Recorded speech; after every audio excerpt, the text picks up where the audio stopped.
चलिए इस बीच शुरू करते हैं एक और बड़ी खबर का। भोपाल से इस वक्त की बड़ी खबर आ रही है, हम आपको बताते हैं भोपाल से इस वक्त की बड़ी खबर आप तक पहुंचा रहे हैं। नर्सेस एसोसिएशन ने सरकार के खिलाफ मोर्चा खोला है। आपको बता दें 10 सूत्री मांगों को लेकर लगातार ये प्रदर्शन किया जा रहा है। ऐसे में 30 जून से अनिश्चितकालीन हड़ताल पर जाने की चेतावनी भी दी है। 10 सूत्री मांगों को लेकर लगातार प्रदर्शन कर रहे हैं। 30 जून से अनिश्चितकालीन हड़ताल पर जाने की बात की है और 10 सूत्री मांगों को लेकर वो लगातार विरोध प्रदर्शन कर रहे हैं। भोपाल से इस वक्त की हम आपको बड़ी खबर बता रहे हैं। नर्सेस एसोसिएशन ने सरकार के खिलाफ मोर्चा खोला है। 10 सूत्री मांगों को लेकर ये प्रदर्शन किया जा रहा है। अगर उनकी आज मांगे नहीं मानी गई तो वो 30 जून यानी कल से अनिश्चितकालीन हड़ताल पर चले जाएंगे। 10 सूत्री मांगों को लेकर लगातार ये प्रदर्शन किया जा रहा है। नर्सेस एसोसिएशन ने सरकार के खिलाफ मोर्चा खोल दिया है। एमपी से हम आपको ये बड़ी खबर बता रहे हैं। 10 सूत्री मांगों को लेकर नर्सेस एसोसिएशन लगातार विरोध प्रदर्शन कर रहे हैं। ऐसे में अगर आज सरकार ने उनकी मांगे नहीं मानी तो 30 जून से अनिश्चितकालीन हड़ताल पर जाने की चेतावनी भी दी है। 10 सूत्री मांगों को लेकर ये प्रदर्शन किया जा रहा है।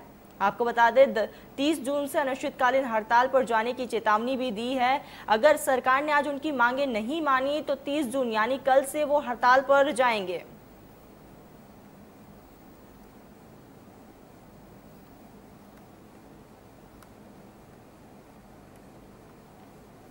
चलिए तो इस खबर पर हमारे साथ डॉक्टर धर्मेंद्र पाठक जी जुड़ चुके हैं।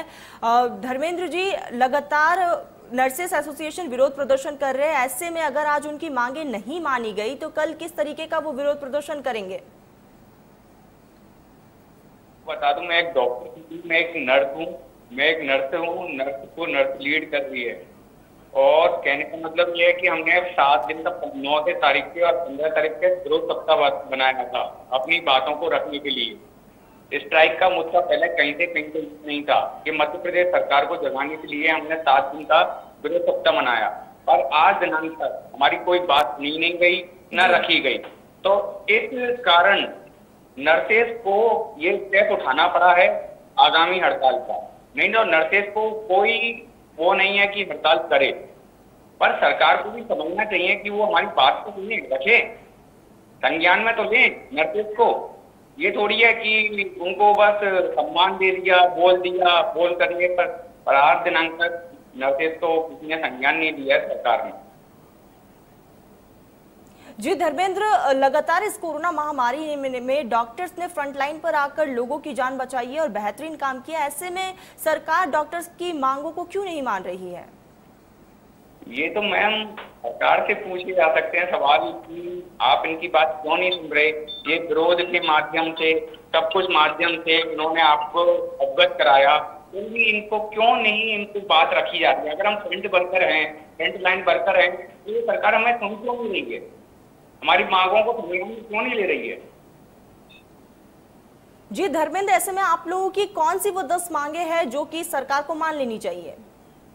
मैम देखिए, तो हमारा वेतनमान स्तरीय वेतनमान है जो अन्य राज्यों में हमको 2nd ग्रेड दिया गया है, तो मध्य प्रदेश में भी हमें 2nd ग्रेड मिलना चाहिए।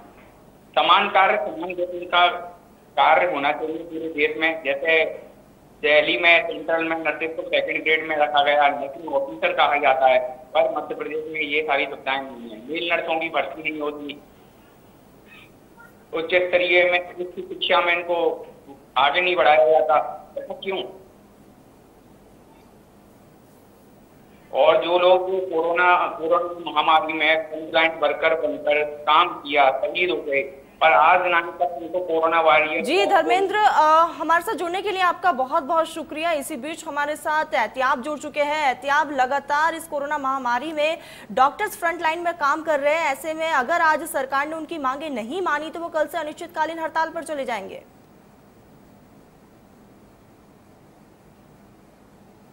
इस विषय की बात की जाती है तो निश्चित रूप से बहुत ही सेंसिटिव विषय है। बहुत ही ये कहा जाए कि हालात अभी इस तरह के हैं कि अभी कोरोना की दूसरी लहर से देश और प्रदेश निकला है और तीसरे लहर की दस्तक कहीं ना कहीं सुनाई दे रही है।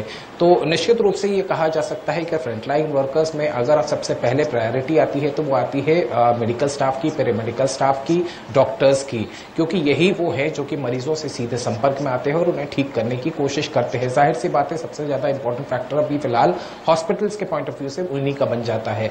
नर्सेस एसोसिएशन की अगर बात की जाए तो जैसे अभी हम बात कर रहे थे नर्सेस एसोसिएशन के पदाधिकारी से, तो निश्चित रूप से उनकी अपनी मांगे हैं जो कि सरकार के सामने लगातार रखने की कोशिश की जा रही है। लगातार सरकार को इस बात का संज्ञान लाने की कोशिश में जद्दोजहद में लगे हैं कि सरकार तक उनकी बात पहुंचे। सरकार इस मामले के ऊपर भी ये कहा जाए कि किसी भी तरह का कोई निष्कर्ष निकलता हुआ नजर नहीं आ रहा है। लेकिन सबसे जो बड़ा ड्रॉबैक जो सामने नजर आता है कि यदि इस तरह की कोई हड़ताल होती है तो डेफिनेटली इससे सीधा असर मेडिकल फैसिलिटीज के ऊपर जाता है, मरीजों के ऊपर जाता है। मरीज कहीं ना कहीं परेशान होते हुए नजर आते हैं यदि नर्सिंग स्टाफ नहीं होता है। डेफिनेटली ऐसा नहीं है कि विकल्प नहीं है या विकल्प के तौर के ऊपर लोग काम नहीं करते हैं, लेकिन डेफिनेटली सबसे बड़ी जो दिक्कत का बात आती है वो यही आती है कि कहीं ना कहीं स्वास्थ्य सेवाएं जो चरमराती हुई नजर आती हैं।